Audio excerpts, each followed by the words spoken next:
The great physician now is near, the sympathizing Jesus. He speaks a drooping heart to cheer.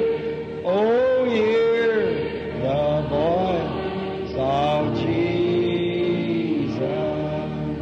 Sweet